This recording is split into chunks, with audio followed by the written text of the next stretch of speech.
Muy buenas tardes amigos y amigas, siempre es un gusto compartir una hora de nuestro día juntos, podernos acompañar en las actividades que estamos haciendo aquí en Guayas, en Santa Elena, a través del 96.5 y también 98.7 en otras provincias.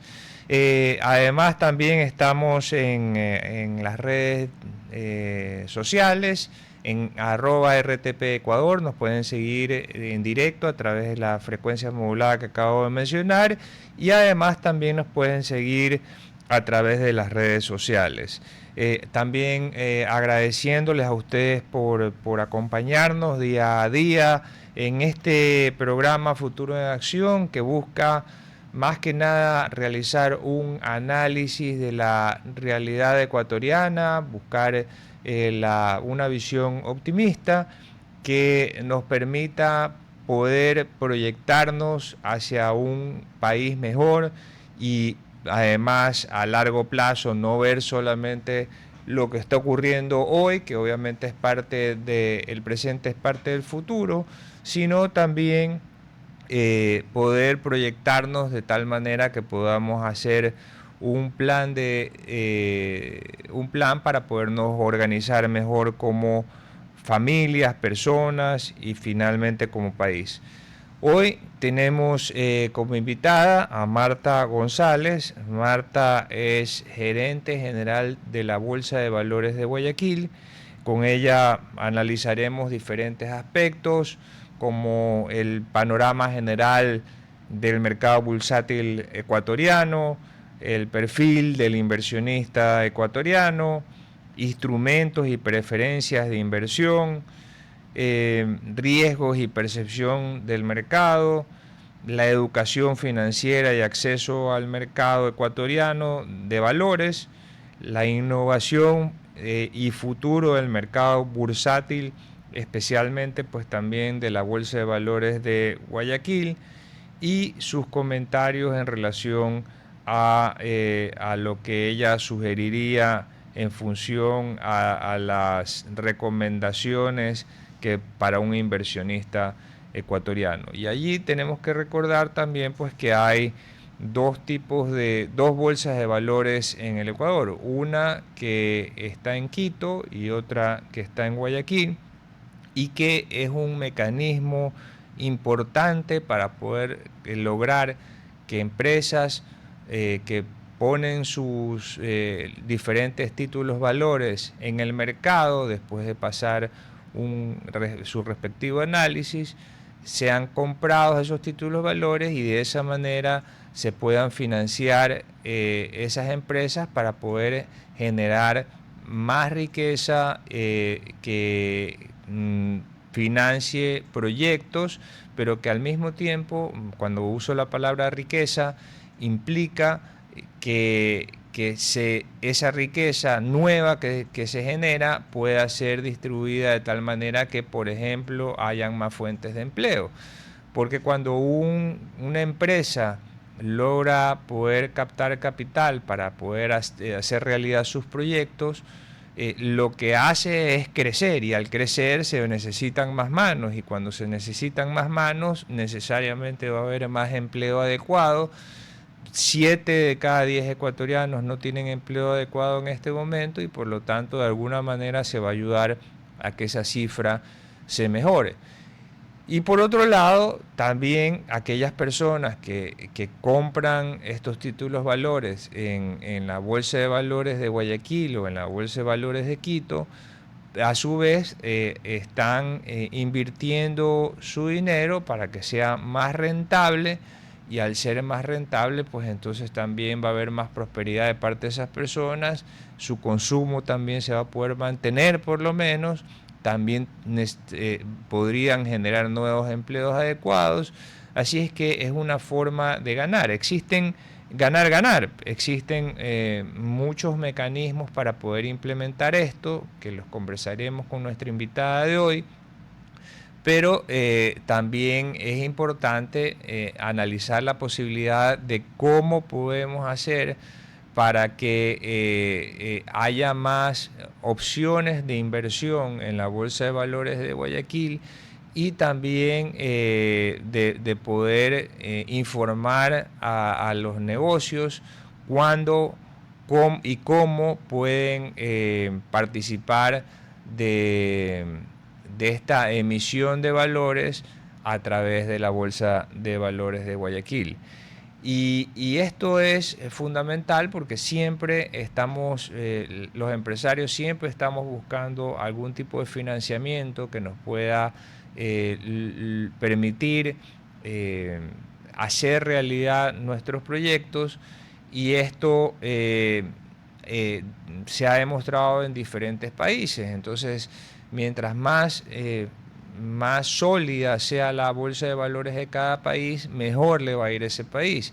Y allí, por ejemplo, podemos poner casos como los de la bolsa de valores con los diferentes índices en Estados Unidos de América, que financian empresas y que generan todas estas virtudes de las que acabamos de conversar. La bolsa de valores también del mercado alemán, la bolsa de valores del mercado japonés, la bolsa de valores de países que a su vez hacen que el ahorro crezca, porque esto también es importante para poder generar prosperidad. En el sistema de seguridad social chileno, por ejemplo, las pensiones, que es un sistema de capitalización en el cual, si yo ahorro para mi pensión de jubilación, ese dinero va ingresando a una cuenta. Entonces, en la cuenta yo la puedo ver a través de mi teléfono celular, como si fuera una cuenta bancaria, y puedo ver en qué se están invirtiendo mis recursos y cuánto voy acumulando a lo largo del tiempo. De tal manera que ese dinero que las administradoras de fondos de pensiones invierten en los títulos valores chilenos, pero que también incluso llegan a invertir fuera de Chile en otros mercados de valores, generan un ahorro nacional importante que va por las decenas de miles de millones de dólares, al contrario de lo que sucede en el Ecuador, que tenemos un déficit actuarial para el pago de las pensiones. Es decir, tenemos, por ejemplo, más jubilados y no tenemos los recursos para poder pagar esas pensiones. Todo eso se puede solucionar a través de estos mecanismos que permiten, además, tener un control absoluto sobre los recursos individuales de cada una de las pensiones, para saber si nos está yendo bien o no nos está yendo tan bien, y ver qué es lo que se puede hacer al respecto para poder lograr el objetivo de tener una pensión interesante para poder disfrutar después de dejar de trabajar, cuando eso decida individualmente cada uno. Así es que todos estos mecanismos tienen una relación súper importante que nos va a permitir lograr temas como el que ha ocurrido en Chile en relación a la administración de fondos de pensiones, porque esas decenas de miles de millones de dólares de las que estaba conversando se reinvierten en la economía chilena, y eso es lo que hace que haya un ahorro sólido. Es decir, la riqueza, la única forma que exista riqueza es a través del ahorro. Si es que no hay ahorro y vivimos al día, esa persona es muy complicado que sea considerado alguien que está generando riqueza. Por lo tanto, parte de nuestro proyecto de vida y de educación financiera debe ser generar ahorros de tal manera que tengamos siempre un colchón para todas estas cosas que estamos mencionando, y más allá también posiblemente para emergencias, pero dentro del contexto de esa educación financiera también considerar que en algunos países han incluido dentro de lo que nosotros llamaríamos una canasta básica en el Ecuador, por ejemplo, a los seguros. Eh, y, y allí es un aspecto que muchas veces no hemos tocado en el país, pero hay un tipo de seguros que ahora tienen un despegue muy importante que se llaman los microseguros y los seguros paramétricos. Los microseguros no tienen un valor mensual muy bajo, $1, $2, $3, que permiten asegurar cosas como por ejemplo la vivienda de alguien que no necesariamente sea una vivienda súper estable. Entonces, cuando por ejemplo llueven muy fuerte y estas viviendas que no son tan estables están en un cerro pero están aseguradas, estos microseguros podrían hacer la diferencia entre que haya una quiebra de esta familia que se vio afectada por la lluvia y que no haya una quiebra de esta familia afectada por la lluvia en este caso. Y lo mismo también en el tema de la agricultura. En el tema de la agricultura, estos microseguros pueden usarse para, por ejemplo, cuando hay fenómenos de la naturaleza que evitan que haya una cosecha y se daña la producción agrícola del terreno asegurado, y entonces los microseguros también entran a participar ahí. Y es muy interesante porque la forma de liquidación no es una manera difícil, no es que tienen que ir a ajustadores, sino que simplemente se comprueba que ha ocurrido, no sé, pues digamos, una inundación en una zona que está determinada en ciertos límites, en longitudes y latitudes, y por lo tanto, en esa zona, las compañías de seguros indemnizan porque se ha producido este siniestro, y todos los asegurados que se encuentran en esa zona automáticamente serán indemnizados por las aseguradoras, y eso también evita quiebras, y por eso es que es importante dentro de la educación financiera incluir, como han hecho otros países, estos microseguros dentro de la canasta básica de cada familia para poder amparar todos estos riesgos que no necesariamente nosotros tenemos un control. Así es que por un lado está el ahorro, que nos permite aguantar ciertos impactos financieros, y por otro lado también, y ese ahorro puede ir por diferentes vías, bancaria, bolsa de valores, casas de valores, etcétera. Y por otro lado el tema de los seguros para poder cubrir estos riesgos que no están necesariamente bajo nuestro control, sino que dependen de fenómenos de la naturaleza, y especialmente en nuestro país, porque en el Ecuador vivimos en una zona de alto riesgo, según el sector asegurador, de fenómenos de la naturaleza, y por lo tanto hay que impulsar estas ideas para poder lograr que las familias puedan ir prosperando en el tiempo a través de todos estos mecanismos. Pero para prosperar en el tiempo se necesita también bancarización, porque cuando hablamos, por ejemplo, de microseguros, se requiere que estas personas que quieren tomar estos seguros para cubrir los riesgos que estoy mencionando, necesitan una cuenta de donde se pueda debitar mensualmente el dólar que cuesta el seguro, los $2 que cuesta el seguro, y de esa forma pueda ser pagado la prima o precio del seguro, y asimismo también cuando se produce el siniestro pueda ser pagado directamente en esa cuenta que tiene la persona. Eso implica que es importantísimo que haya bancarización de la mayor cantidad de personas dentro de la población del Ecuador para lograr estos beneficios a través de estos mecanismos que son que están muy en boga en todo el mundo en este momento para poder lograr una prosperidad de las familias. Pero para estar bancarizado también es necesario ser formal.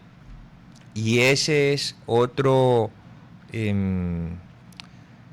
desafío que tenemos los ecuatorianos, porque un banco le abre la cuenta a un negocio o abre la cuenta a una persona siempre y cuando pues se sepa de dónde vienen los fondos, es decir, que haya formalidad en toda la actividad. Y allí es cuando tenemos que empezar a conversar con el sector público para poder facilitar esta formalidad de cada una de las personas que vivimos en el Ecuador. Abrir un negocio en el país es muy difícil comparado con lo que el tiempo que toma abrir negocios en países mucho más competitivos.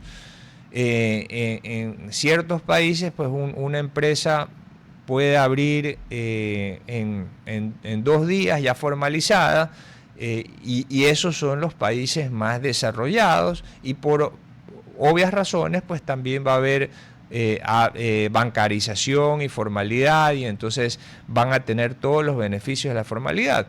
Pero en el Ecuador es muy complicado abrir un negocio, se necesitan de muchos técnicos que apoyen y por lo tanto de muchísimos recursos, y a veces este proceso dura muchos meses, y cuando dura muchos meses entonces se dificulta la formalidad, y en general además hay que pedir permisos a nivel cantonal, dependiendo de la actividad también a nivel nacional, y dependiendo de quién controla también hay que pedir más autorizaciones.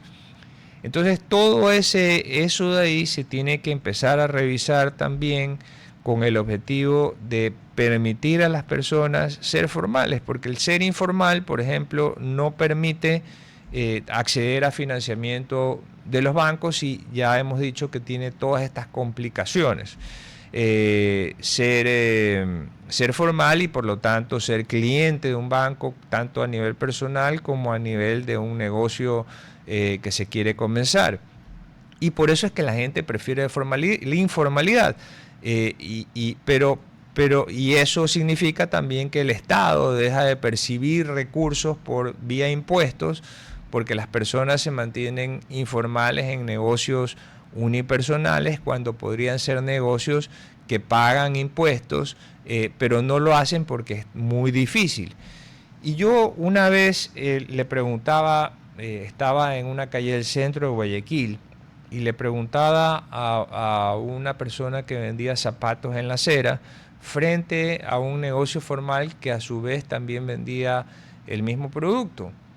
Y yo le preguntaba a esta persona, oye, pero tú estás aquí en la acera, más complicado, tienes la competencia del negocio formal al lado, que entre paréntesis, ser formal también genera más costos y por lo tanto uno se convierte en un negocio menos competitivo versus los negocios informales que no pagan las obligaciones que pagan los negocios formales.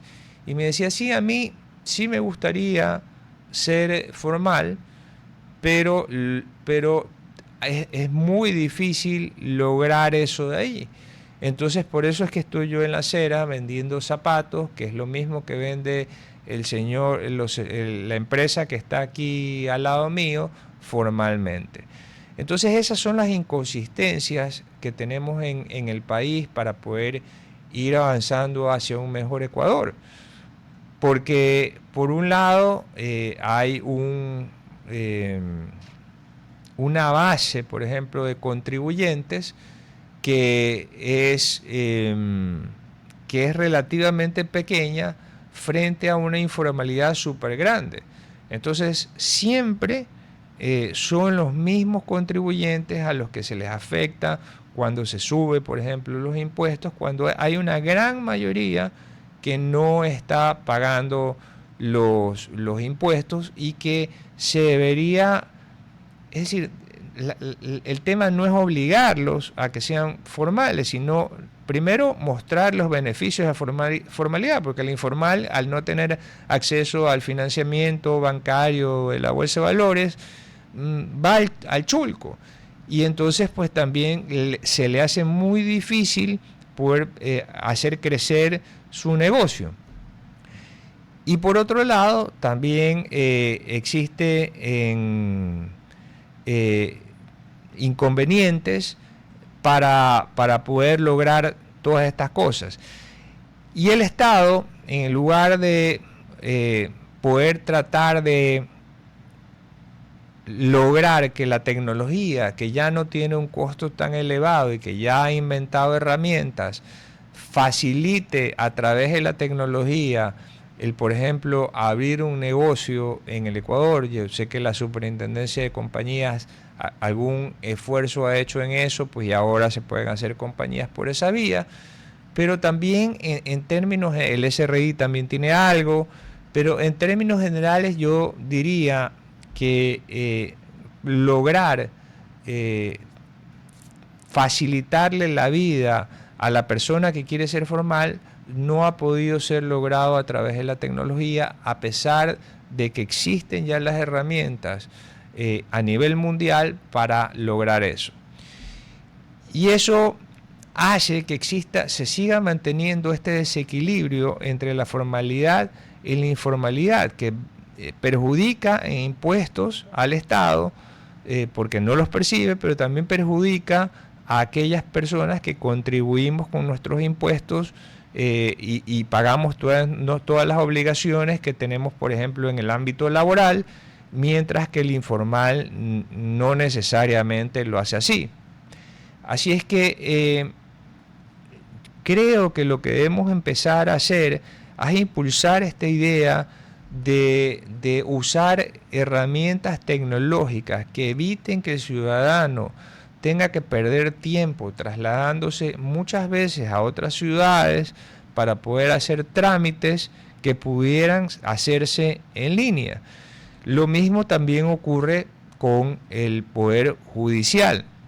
En el Poder Judicial, si hubiera más tecnología, pudiéramos tener más trazabilidad sobre cómo han ocurrido las cosas. Ahora tenemos en cada proceso judicial, habría responsables, habría más transparencia, habría la posibilidad de exigir una mejor rendición de cuentas, y así en todos los poderes del Estado, que además estoy hablando de herramientas básicas para procesos básicos, pero hoy también tenemos otras herramientas como la inteligencia artificial que nos permiten hacer más fácil todos los trabajos que estamos realizando. Y lo mismo le podrían facilitarle la vida a los servidores públicos, de tal forma que puedan dar un servicio más ágil al usuario, no necesariamente que uno tenga que ir a la ventanilla, sino que los temas se resuelvan vía inteligencia artificial, y ya pues en un escenario en el cual la inteligencia artificial se haya equivocado, porque este es un proceso de mejora, o que estemos insatisfechos con los resultados, pues bueno, ahí es comprensible que tengamos que asistir a una oficina. Pero en términos generales del sector público, pero en términos generales deberíamos usar todas estas herramientas, y yo encuentro que muchas personas que están en empresas privadas de tecnología dicen es que al sector público no es un tema de costos, es un tema de que no le interesa, por ejemplo, que haya un mejor sistema de compras públicas para evitar que las compras que hace el sector público sean hasta 4 o 5 veces más caras que las compras que hacemos los particulares en la tienda de la esquina. Eso no tiene sentido, porque es una despilfarra de los recursos que los contribuyentes pagamos al Estado para que haga su función. Entonces, si pagan 4 o 5 veces más, obviamente no va a haber recursos que alcancen, pero uno se pregunta por qué es que ocurre eso ahí, por qué no interesa o no es una prioridad la implementación de herramientas tecnológicas que no necesariamente son tan costosas y además el análisis del costo-beneficio de su implementación. Con estos comentarios nos vamos a una cápsula noticiosa y a una pausa comercial. Ya regresamos. RTP 965, a la conquista del mundo digital. Presenta sus nuevas instalaciones y tecnología de vanguardia. Renovamos nuestro compromiso de seguir brindando contenido útil y de la más alta calidad. Programas de opinión con referentes de la comunicación. Noticias para contar todo lo que está pasando en todo momento. Una variedad de segmentos con lo que necesitas saber. Y asociaciones internacionales estratégicas. Todo para mantener a nuestra audiencia y seguidores siempre bien informados. Siempre en RTP. Buena compañía. Buenas tardes nuevamente para aquellas personas que recién se están integrando al programa Futuro en Acción. Mi nombre es Juan Carlos de Granados. Estamos con Marta González. Marta es la gerente general de la Bolsa de Valores de Guayaquil y hoy nos acompaña para analizar el mercado bursátil. ¿Cómo ves, bienvenida Marta, cómo ves el mercado de la bolsa de valores en Guayaquil? Gracias Juan Carlos, gracias a todos los que nos escuchan y nos ven a través de la señal de RTP. Realmente para mí ha sido un placer absoluto. Primero, aceptar esta invitación porque podemos conversar un poco más sobre lo que tiene que ver con el mercado de valores hoy en el Ecuador. Yo estoy al frente de la Bolsa de Valores Guayaquil desde hace cerca de 10 meses. El 2025 fue un año fantástico para el mercado de valores. A mí me encanta decir que el mercado hoy no es el mismo que hace 10 meses, un año. Y eso es real. De hecho, acabamos de cerrar las cifras históricas no solamente para la BBG, sino para el mercado de valores del Ecuador entero. Cuando tú me oigas hablar, siempre escucharás desde la BBG, desde la Bolsa de Valores Guayaquil, decimos que nosotros impulsamos el desarrollo y así ha sido. Ese ha sido el concepto. La idea era sembrar en el público en general esta semilla en donde por lo menos hoy saben que el mercado de valores existe, que es relevante. Nosotros cerramos el año con más de 18.250 millones de dólares negociados a nivel nacional, a nivel país, y es una cifra que tal vez si la comparas con países vecinos podría parecer menor, pero para el Ecuador es histórica. En el mejor de los años, las bolsas en el país tienen 57 años, estamos ya corriendo el año 57. Y lo máximo que habíamos llegado a negociar prepandemia había estado alrededor de los 18.000. Hoy, con muchísimo orgullo, decimos que hemos pasado esa barrera y estamos convencidos de que el mercado de valores va en franco crecimiento basado, por supuesto, en la confianza. ¿Y qué es lo que ha impulsado este crecimiento? Primero, como decía, empezamos con los conceptos. Es un tema conceptual. El mercado de valores en otros países funciona de otra manera. Tiene mucha más relevancia, mucho más peso. Y ese ha sido el primer desafío para nosotros de la BBG. Entender que desde la Bolsa de Valores Guayaquil lo consideramos un generador de ideas. Y entendamos que las bolsas son catalizadoras, en realidad, de todo este crecimiento del desarrollo. Nosotros decimos que, pues lógicamente, el mercado de valores en otros países, como te decía, son mucho más relevantes en términos de inversión, infraestructura, intercambio, generación de empleo.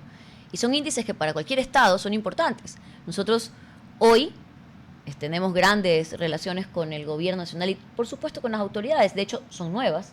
Tenemos una nueva junta y destaco que han mostrado una apertura diferente, por decirlo de alguna manera, particular, y eso es grande. Eso es extraordinario para el mercado de valores, porque antes estábamos un poco dispersos. Y en ese sentido, como decía, el año pasado, el primer desafío, check, cumplido, que fue sembrar esta semilla de al menos curiosidad. Ahora que estamos cosechando eso, porque hoy tenemos estos resultados, como decía, emisores inclusive que ya no tenían fe, de alguna manera, que habían dejado de invertir en el mercado de valores cerca de 10 años tal vez, han regresado con confianza. Nuevos emisores, básicamente en el sector real. Así que yo tengo plena confianza que vamos a seguir creciendo. Debería haber un balance. Hoy no lo tenemos. Entonces, ese desafío del 2026 es, una vez alcanzado el del 25, que era sembrar esta curiosidad, que la gente tuviese ya un poco más de conocimiento, bajar un poco esos términos que la gente cuando habla de mercado de valores se asusta. Inclusive los propios periodistas que son expertos en economía y que de repente pues hacen una entrevista, todo lo que tiene que ver con banca, ok, está bien. Macroeconomía, ok, pero cuando hablamos del mercado de valores, 2, 3 preguntas y cambiamos a otra cosa, porque temen equivocarse. Hoy hay mucha más apertura, de hecho más cercanía con el público en general, entendiendo todas las herramientas que tenemos en el mercado de valores y que aplica para diferentes grupos. No solamente está diseñado el mercado de valores para empresas multinacionales, empresas grandes y hablando solamente de millones, no. Hay varias herramientas y las bolsas de valores están aquí, sobre todo la BBG.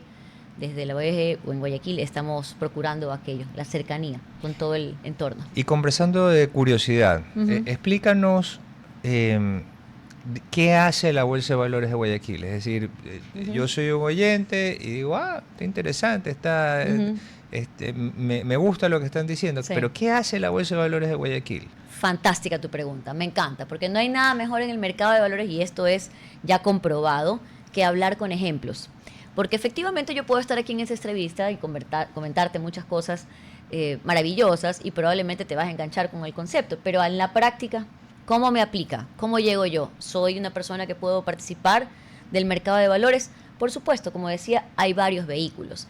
¿Qué es lo que hacen las bolsas? El círculo virtuoso, como nosotros le llamamos, empieza así.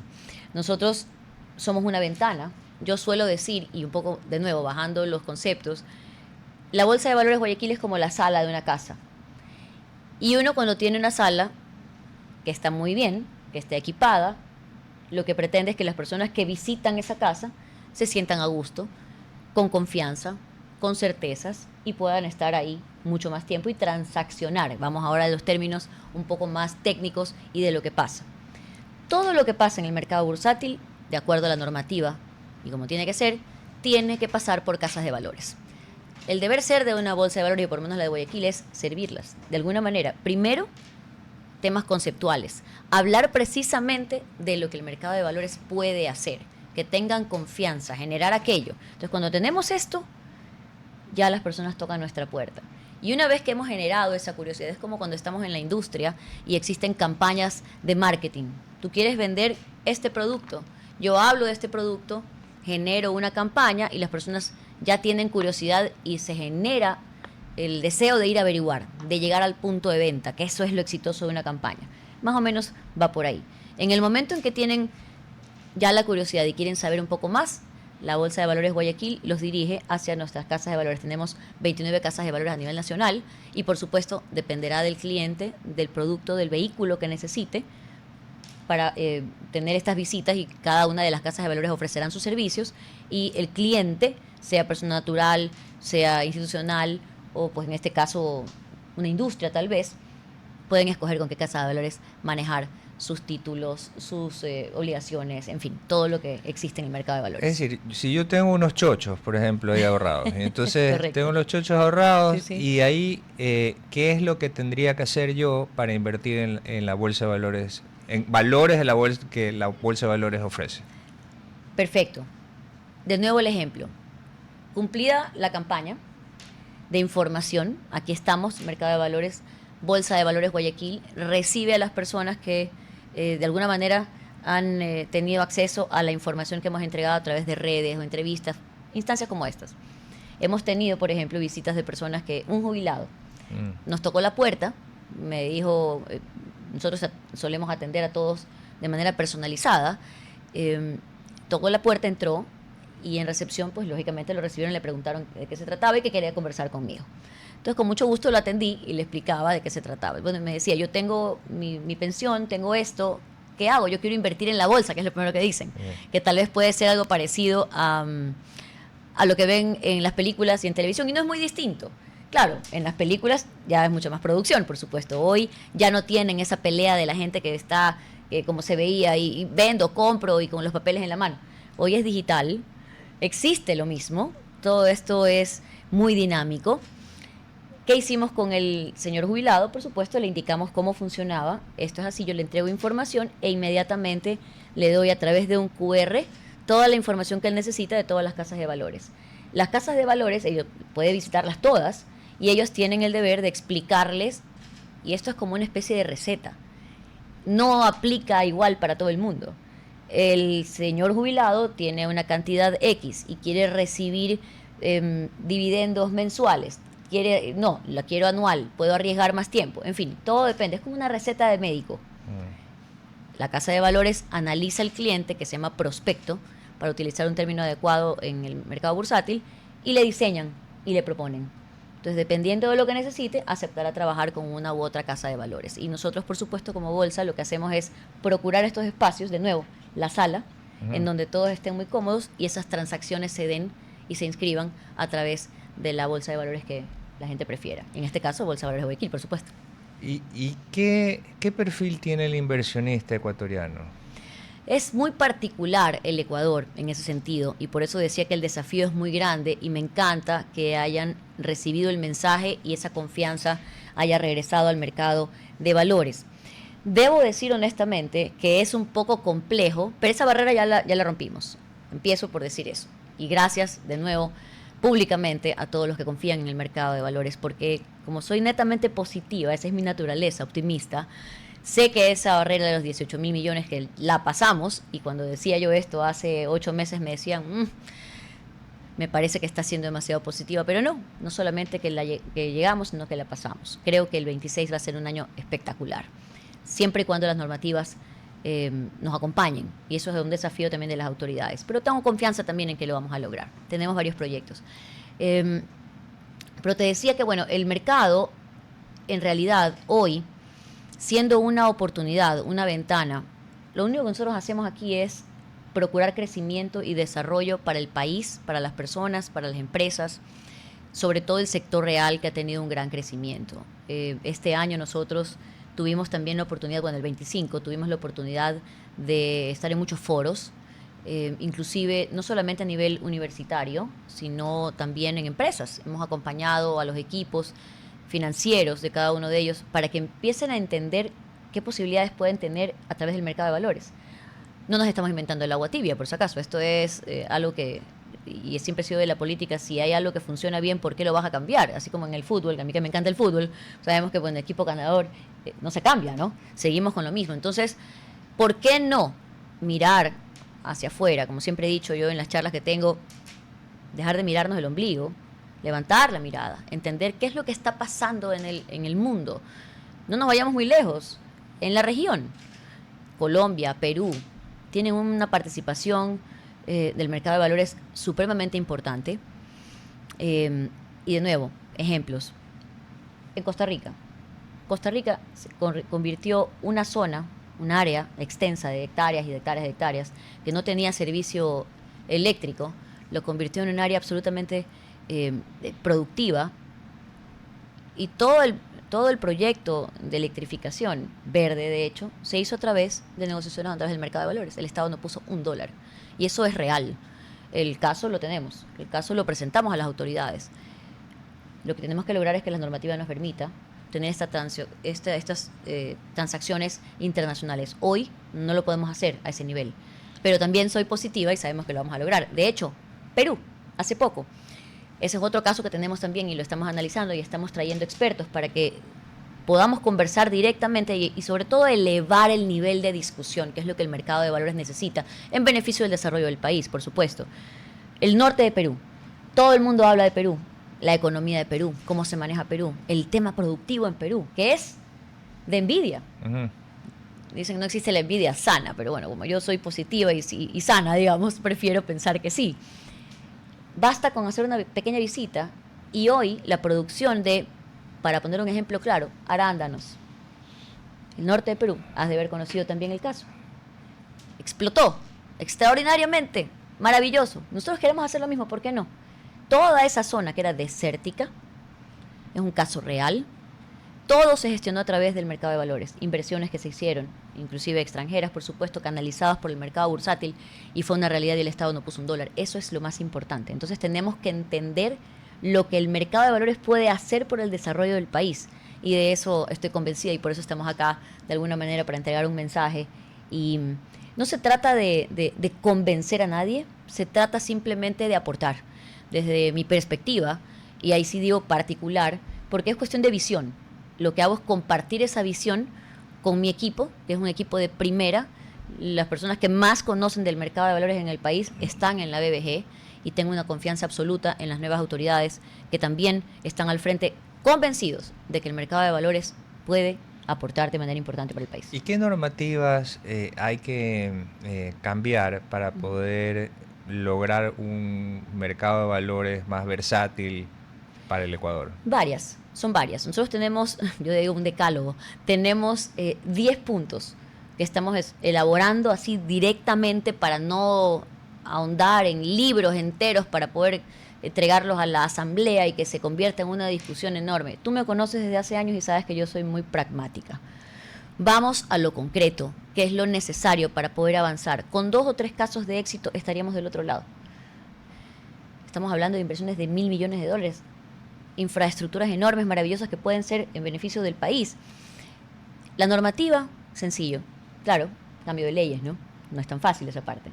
Ir a la asamblea, tenemos que ir a la comisión, tiene que pasar y todo el proceso. Toma tiempo, pero hay varias, ese es el máximo, ese es el top. Y estamos hablando de una ley de transfronterizas. Esas son las negociaciones que queremos hacer para poder tener transaccionalidad con otros países, en donde los inversionistas de afuera, que de hecho nos ven con muchísimo apetito, lógicamente tenemos el dólar, en comparación con otros países que no lo tienen.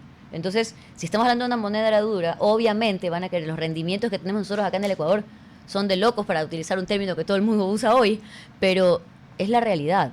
Nosotros vamos a foros internacionales y hablamos un poco sobre la situación del país y los rendimientos que tenemos acá, y todos quieren invertir, pero tenemos limitantes en normativas. Entonces, esa ley de los transfronterizos, como lo llamamos nosotros, es un poco más compleja.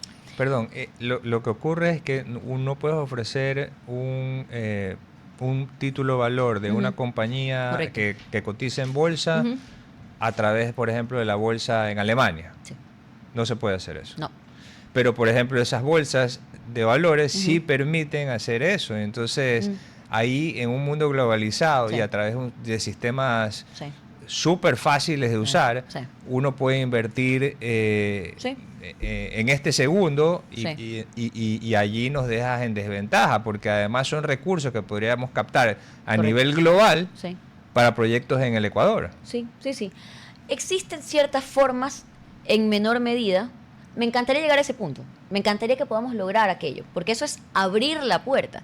Y como estamos hablando de negociaciones y de mercado, hay que entender, yo lo llevo siempre a ejemplos, Juan Carlos, y eso tiene que ver con cómo funciona un mercado de valores, un mercado bursátil. Ustedes verán que para un ejemplo muy sencillo, si ustedes buscan una gráfica del mercado de valores, ¿qué es lo primero que te aparece? Digamos, busca ChatGPT o cualquiera de estos, Google, lo que sea. Buscan una gráfica. Aparece que una curva, ¿no? Es esto, que tú ves así, como un electrocardiograma. Correcto. ¿Eso qué significa? Que hay movimiento, que hay vida. Para llevarlo a un tema humano, digamos, hay latidos. El electrocardiograma mide, está latiendo. Si no hay vida, la línea es horizontal, flat. Significa que no hay movimiento. Cuando yo hablo del mercado de valores, estoy hablando de eso. Hay vida, hay movimiento. Tenemos que lograr que esto se dé.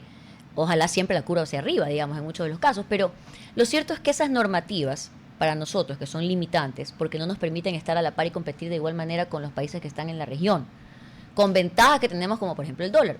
Vámonos a Panamá. Panamá lo tiene. Panamá tiene un sistema distinto, abierto obviamente, y todo lo que circula es impactante y nosotros podremos hacerlo también. Entonces hay limitantes, pero estoy convencida de que cuando estemos en la mesa de discusión, que de hecho lo hemos logrado, hoy estamos, y eso es importante, podemos traer a colación, traer a la mesa este análisis más profundo de todas las posibilidades que se tienen a través del mercado de valores.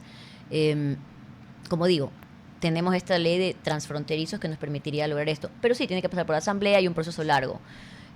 No es ajeno al gobierno, no es ajeno al presidente de la Asamblea, a las comisiones, lo saben, lo hemos venido compartiendo, inclusive con la junta anterior, también lo tienen en la nueva. Entonces, creo que tenemos que dinamizarlo, de nuevo, mover la aguja, que este electrocardiograma, que este mercado de valores sea vivo, dinámico y sobre todo que tengamos respuestas rápidas dentro de lo posible. En el camino, porque ese es el top, yo siempre, Juan Carlos y cualquier persona que ha trabajado conmigo sabe que yo siempre tengo un marcador que lo cargo en la cartera, en el bolsillo, donde fuere. Y mis jefes anteriores también cuando me ven se ríen porque hay una idea, tenemos que hablarlo, entonces lo dibujo donde sea, si no es en el vidrio, en las ventanas, por ahí aparecen estos escalones. Y yo lo llevo así porque estoy convencida plenamente que el Ecuador primero tiene todos estos escalones, son los pasos que tenemos que dar para poder llegar a donde tenemos que estar. El punto es que como hemos tenido ciertos retrasos, por decirlo de alguna manera, nosotros no podemos subir de uno en uno. Tenemos que ir de dos en dos, de tres en tres, para poder estar a la par, aprovechando siempre el dólar, que eso es lo que nos acompaña. Entonces, si el top es llegar a tener ya una ley de transfronterizos aprobada, en el camino, digamos, en paralelo, podemos ir avanzando con otras. Empezamos en el SRI, por ejemplo, hemos hablado, por supuesto, con la nueva directora del SRI, también tiene apertura total para revisar cuáles son los beneficios que se pueden dar. El tema también de el exceso, porque eso es, creo que todo el mundo se queja de lo mismo, pero el exceso de documentación y un montón de cosas repetitivas que también ralentizan el proceso. Y además los costos, porque si lo comparas con otras negociaciones, resulta que también, pues si estás hablando del mercado de valores, donde sí hay un factor de riesgo importante, pero los rendimientos son aún mejores y mayores. Uno asume el riesgo, de eso se trata, ese es el negocio, así funciona. Entonces, es un negocio claro, interesante. Que en Estados Unidos tú compras la acción de una compañía chilena o argentina con un clic y no hay ningún papeleo ni nada, y lo vendes también con otro clic. Entonces, yo lo que quisiera aterrizar un poco en el sentido, porque me parece fantástica tu exposición, pero no quiero que se quede como en lo intelectual, ¿me explico? O sea, yo no quisiera que la gente lo vea esto. ¿Por qué esto es importante para el Ecuador? Sí. Esto es importante para el Ecuador, Juan Carlos, y quisiera realmente que con este mensaje las personas se queden con mayor curiosidad sobre el mercado de valores. Hay pocas cosas que tenemos que hacer, pero que tienen una importancia extraordinaria. Avanzar en conocimiento de las propias autoridades, que son las que tienen que mover estas garitas. Yo siempre digo garitas porque para mí el Ecuador es como el país de las garitas. Cada garita es esas regulaciones que me limitan. Yo creo que el mercado de valores tiene que ser como una carretera expedita, larga, sin problemas, y poder avanzar como una carretera total, alemana. Una autopista, sí. Le metes quinta al Lamborghini y avanzas porque tú sabes dónde quieres llegar. Nosotros tenemos el Lamborghini, nosotros tenemos todo, porque en tecnología estamos avanzando, estamos muy bien y podemos llegar a ese objetivo. Pero te presentas en la primera garita, y si es que llegases a levantar la primera garita, te encuentras con la segunda, con la tercera, con la cuarta. Entonces lo que tenemos que hacer es tener un mercado de valores con toda la amplitud del caso, con una normativa que nos acompañe, para poder de esa manera desarrollar los negocios que conocemos hoy y todos los que pueden venir al Ecuador con inversión extranjera, por supuesto siempre impulsando el desarrollo del Ecuador. Y eso fue los comentarios de Marta González por un mejor Ecuador. Realmente yo creo que esto nos va a beneficiar a todos si se logra cumplir ese decálogo con un acompañamiento del sector público y del sector privado. Al final somos un solo equipo, y aprovecho para agradecerles también a ustedes, a Marta, por acompañarnos hoy, y nos despedimos hasta mañana. Gracias por acompañarnos nuevamente en Futuro en Acción. Hasta aquí, Futuro en Acción. Control Master Marisela Basantes. Transmisión digital Gerardo Díaz. Redes sociales Erika Eras. Edición Oscar Saavedra. Dirección Javier Gamboa. Todos los derechos reservados. RTP 2025. Si disfrutó este programa y aportó de manera positiva en su vida, déjenos sus comentarios en Instagram, página web o WhatsApp, así como los aplausos al artista son sus mensajes al equipo de RTP Ecuador. RTP. Buena compañía.